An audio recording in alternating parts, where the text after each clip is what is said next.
بسم اللہ الرحمن الرحیم۔ السلام علیکم ورحمۃ اللہ وبرکاتہ۔ سوال نمبر 59۔ ایک بھائی نے سوال کیا کہ قبروں پر اذان دینے کا شرعی حکم کیا ہے؟ وضاحت فرمائیں۔ جواب: قبروں پر اذان دینا قرآن و حدیث سے ثابت نہیں ہے۔ عام طور پر قبر پر اذان دینے کو عبادت سمجھا جاتا ہے اور اس پر اہتمام و التزام بھی کیا جاتا ہے، اسی وجہ سے فقہا نے اسے بدعت لکھا ہے۔ سوال نمبر 60۔ دکان کے افتتاح کے موقع پر کیک یا فیتا ربن کاٹنے کا شرعی حکم کیا ہے؟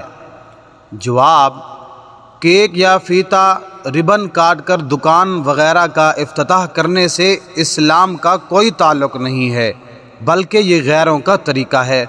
مسلمانوں کے اپنے طور طریقے اور رواج ہیں، انہیں اختیار کرنا چاہیے۔